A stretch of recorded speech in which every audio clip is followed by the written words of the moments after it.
Yeah. Some of All his right, let's associates. just jump right into it because what we have here is Friday. I'm so excited for Friday Fabulous Florida.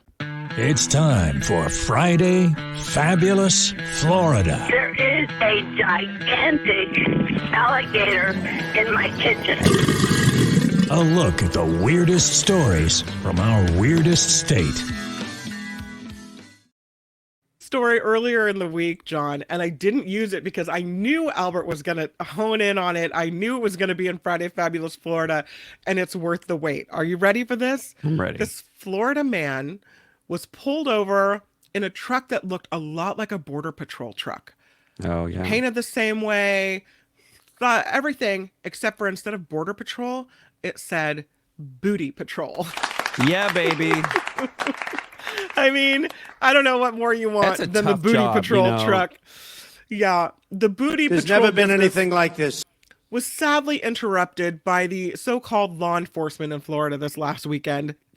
The DeSoto County Sheriff's Office said it was reaching out to raise awareness regarding a vehicle they tried to posit as impersonating a law enforcement vehicle.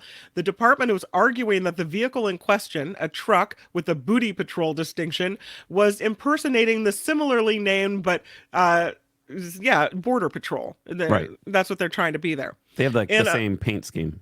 Yeah, same. It looks like if you weren't really paying attention to exactly the wording, you would think they were Border Patrol. They say they found the vehicle and the driver, at which point a traffic stop was initiated. Ultimately, the deputies issued the unidentified driver a citation over prohibited lights. You can't have police lights on your vehicle. My bad. I'm sorry. Mm-hmm. Yeah. But they say they put I don't think they put the post out to raise awareness. They put the post out because it's amusing. But they say they wanted to raise awareness about this incident, ensuring the public can avoid being duped by such individuals. We extend our sincere gratitude to everyone who called in with information about this suspicious vehicle. Your continued support is crucial in helping us maintain a safe, secure What are they community. concerned that people are being duped into? Having their booty inspected? Maybe if these people are trying to pull people over, or, you think it's the Border Patrol, but really it's, I don't know. Everyone's probably just thanking them for their service. Thank you for your service to the booty. Yeah, booty, booty, booty, booty, booty. People were saying no one is being duped, that you're the reason why some folks feel the way they do about cops. You're not helping. A great way of using county funds, someone's saying. Also, I might do my truck like that. So people are kind of making fun of this whole thing. But yeah, Booty Patrol truck in Florida. What he's got going here is a situation. You can't do that. Yeah, Grady's got his own Booty Patrol. Their next story is a Florida man, of course, who took the company car for a spin after a couple fireball shots, apparently. That's what happened there. Marion County, Florida. This man arrested after taking the company car. He was charged with DUI after the incident in Summerfield, about 11 miles northwest of the Villages. Oh. Our favorite place, yes, this week on the Villages. Previously. 61-year-old man reported to be driving under the influence of alcohol by an I'd be willing to bet my lunch that there's alcohol involved. Oh, yeah, you'd be right. He works for an excavating company, took off in a company vehicle, allegedly. Deputy pulled him over, said his eyes appeared to be watery. There was a smell of alcohol coming from the man. He said the other employee was also at the scene because he followed his coworker, who apparently had been doing shots of Fireball before he hopped in the excavator truck. The speech was not normal, according to the employee. He appeared to be under the influence of alcohol. The deputy found 2 empty pints of McCormick vodka and an empty bottle of Fireball in the vehicle. Wait. Maybe he was going out to look for Jimmy Hoffa with that excavator. Yeah. Hey, good thinking. Maybe he's a recycler. Anybody think of that? He's just trying to get some cash back for recycling? No, I think that you're being too generous. Yeah, too generous on that. Rushing denies drinking booze, but apparently all the bottles found in the car there. He consented to field sobriety tests, but had knee injuries that could prevent him from doing all the exercises. So the deputy said, "You're impaired. You can't drive this car," and off to the Marion County Jail you go. Wow. Don't The drink- Fireball is only 40 proof, so it's like half strength. It takes a lot to get drunk. Allegedly. This one also includes alcohol. This is a woman in Florida who whacked a man in the head with a hammer during an argument about rum. I often fight about rum. You know, I mean, in the scheme of things to fight about, Yar. rum works. This woman now behind bars after smacking this man in the head during an argument about rum. Her name is Lori Wilds. Smash She's it. Now, not with your iron rod. She's charged with felony aggravated battery with a deadly weapon. The victim said he was in a garage when Wilds came in arguing about the missing rum in the home. The man said he doesn't drink rum. Iron rod. The man said he doesn't drink rum. We're so bad. And that's when Wilds started knocking things over. During her reported rampage, she grabbed the man around his neck and started punching him. The man was able to get away, but that's when Wilds came at him with a hammer. At first, he didn't know what he was hit with. Then he realized it was the blunt side of the hammer. Deputies say there was a small scrape with fresh blood on his head. The hammer, a standard one with a black and blue handle, was found by deputies. They caught up with her. She had also a strong odor of alcohol on her breath. My bad. I'm sorry. I was going to say maybe it was pirates, but... Yeah. She said she only threw a bottle at him and threw his laptop on the floor. But no. She's now in the Marion County Jail on $500 bond. It was wrong, it was stupid, and I'm trying to be a better person. Parlay. Maybe she'll hook up with that other guy and they'll have all kinds of fun in there. I don't know. Mixed drinks. This one, you know, we can't get through Friday Fabulous Florida without a good machete story. Oh. Yeah. This Florida man was armed with a machete and arrested after an alleged stabbing spree through a family's home. Oh, man. He allegedly stabbed 2 family members in a home near Port St. John after he was later arrested by law enforcement. It happened at about 10 o'clock at night when a woman was heard yelling in her bedroom by her daughter. The daughter, along with another family member, went into the bedroom and saw 39-year-old Larry Spear Jr. choking the woman and stabbing her. Spear allegedly broke an item, struck another family member in the head before walking past them into the kitchen where he grabbed another knife. Deputies say he went back into the bedroom, started stabbing the woman again, then left the home when he realized they'd called 911. He was later found at a motel in Titusville where he had locked himself in a bathroom armed with a machete before police took him into custody for attempted murder, aggravated battery with a deadly weapon, aggravated battery on a person older than 65. He has been arrested on 15 felony gun charges in the past and has been to prison twice. Maybe this time it will stick. I don't know. Tom makes a good point. He also has hammer scars on his head. He's a little rough around the edges there. That's true.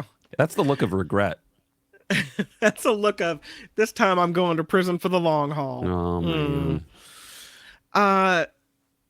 This next video has a pretty dramatic video attached with it. This is a rescue of a pilot who crashed into alligator-infested waters in the Everglades. If you're going to have a crash, yeah... We need the water Sully. with Where's the alligators, no bueno. Dramatic videos of the moment when this pilot of an airplane that crash landed into the alligator-infested waters of the Florida Everglades, he had to be rescued from the wing of the partially submerged aircraft. Miami-Dade fire rescue first responders were alerted to reports of this downed aircraft on Halloween in the area of Max Fish Camp in Broward County. Look at him there. So there he is, the pilot being rescued by first responders. Man, at any moment, an alligator could leap straight up. This is the Everglades. This is serious business, right? Miami-Dade firefighter Christopher Kramer said they eventually were able to locate this downed aircraft. And when they arrived, they found the pilot sitting on the plane's wing, as you can see here. Boy, it really sank fast. That was the pilot's uniform? The shorts? The shorts, yeah. You know... You can wear shorts in your... So this was all Spirit, right. This was Spirit Airlines? This is the cheap airlines. Because this area was not suitable for the rescue helicopter to land, they had to lower the first responder down by hoisting him and hoist the rescuer above the helicopter. As you can see here, they had to dangle by the rope. Hopefully the rope doesn't snap, dropping them into the alligator water. That pilot had been sitting on the wing of the downed aircraft since 4 o'clock in the morning with alligators and mosquitoes and everything else out there. Oh, man. Yeah, he didn't have any water. He was a little dehydrated, but otherwise just minor injuries. And right now it's mating season, and they're hungry. I mean, that takes your plane crash to a whole new level. Hello, Florida. We see you. Hello, Zika virus. They have some, right. They have some anger in Florida sometimes too. Really? Yeah. Some road rage even. This Florida man apparently cut a 17-year-old driver off and then punched him in the face right through the window of the car. That's mature. I guess they're really angry. It was a road rage fit, according to the Marion County Sheriff's Office. Marion has been just, really a treasure trove of stories today. Christopher Gallagher, arrested and charged with felony burglary with assault or battery after this incident. The 17-year-old victim told deputies he was driving in the previously mentioned area, searching for an address. He said a vehicle, later identified as Gallagher's, came up behind him, followed him closely, honked his horn. That's when the 39-year-old began to drive recklessly and tried to pass the teen, according to the teenager. The teen sped up a little bit to keep Gallagher from doing so, but the man, in turn, passed him in the opposite lane of travel before moving back into the correct lane and slamming on his brakes. This almost caused the teen to rear-end Gallagher's car, and it wasn't long before Gallagher got out of his car, allegedly, approached the teen in the middle of the street, Gallagher allegedly reaching into the teen's car, punching him twice in the face while yelling obscenities. The first punch landed on the left side of his head, the second to his left arm because he was trying to block Gallagher from hitting him in the face again. After the second punch, the teen accidentally released his foot from the brake, causing his car to roll into the back of Gallagher's car. Accidentally. So, Yeah, Gallagher I think denies as soon this. as somebody jumps out of their car, I think I'm taking off. I'm not waiting. That's not fake. That's real. I don't know how you get away from this guy. I'm sure he would have just given chase, right? Gas pedal. People are angry. They're just angry. Yeah. Let's talk about an axe story because we have machetes. We also have a nice axe throwing story in Florida today. That's aisle 2. When you roommates, there's always some tension. Well, in this case, a woman threatened a roommate with an axe when she didn't pack fast enough. This woman, Andrea Maureen Cabrera, 52 I'm going to go with years meth. old. Right now, I'm just going to go with meth. That's your hazarded guess. Andrea told her roommate in their living situation wasn't working out. And even though the roommate had just moved in 4 or 5 days earlier, deputies say she wanted her quick. out. The roommate agreed to leave, said, okay, you're right. This isn't working for me either. She asked a friend to come with her to pack up her belongings. As the woman was packing, Cabrera allegedly became verbally abusive, then picked up an axe and told her roommate and her friend they had to pack faster. The roommate told deputies Cabrera bumped her shoulder into hers and went into her bedroom, continuing to verbally abuse them both. The roommate's friend went outside and continued to pack up the car, saying he feared for his life. This is scary. Cabrera told them, chop, chop, chop, hurry up.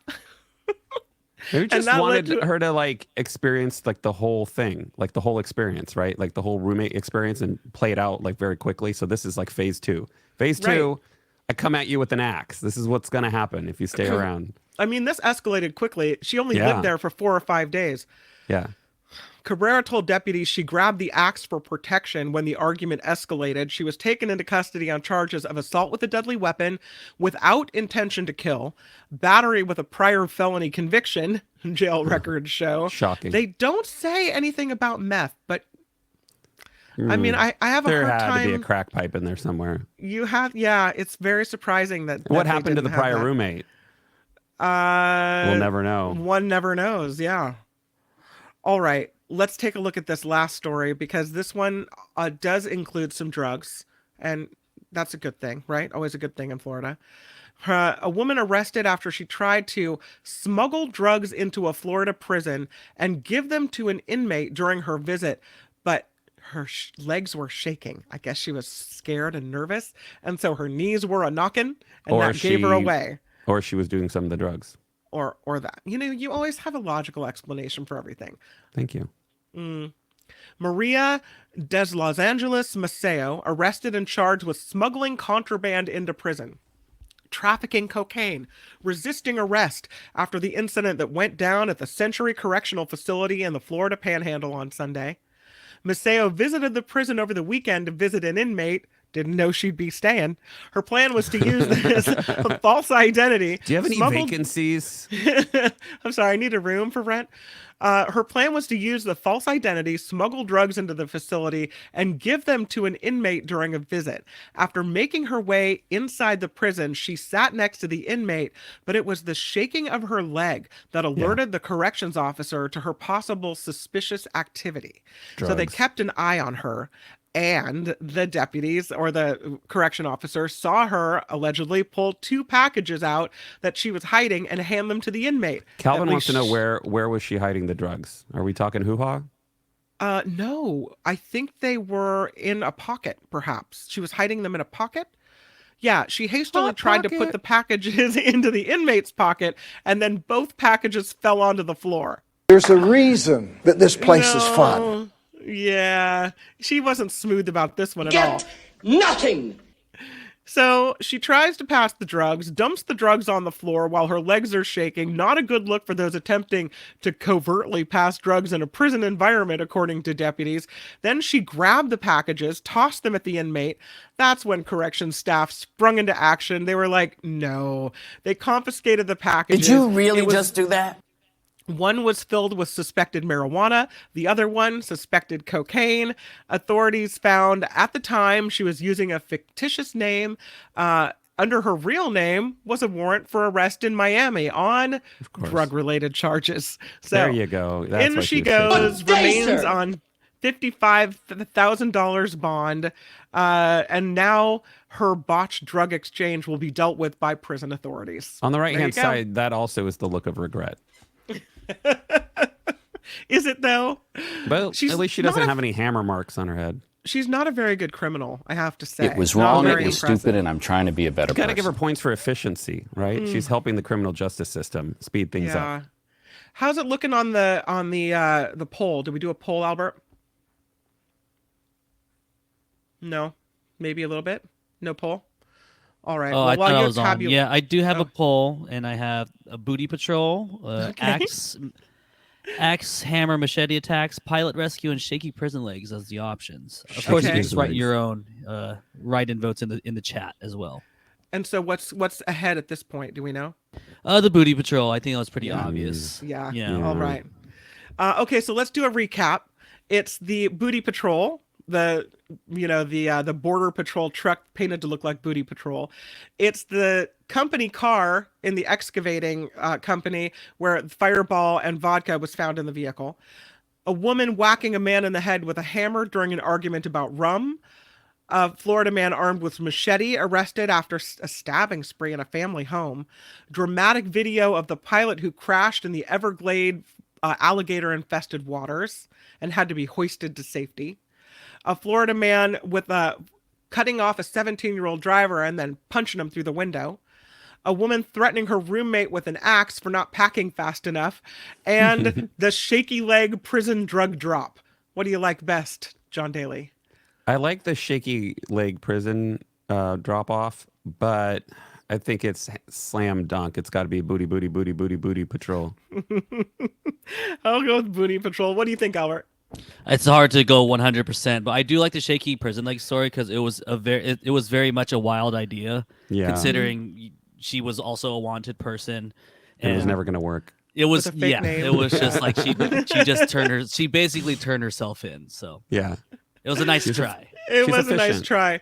I'm going to shake it up a little bit and go with the plane rescue into alligator-infested waters because truly only in Florida, right? You're not necessarily worried about the plane crash. You're more worried about what happens afterward.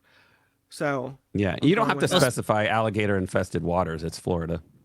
You just, and bonus points for that man looked scantily clad. And the pilot. Yeah, I don't know what he was wearing or if he was wearing anything. So it's hot in Florida, Going for a joyride, it's okay to just fly your plane in shorts, no problem.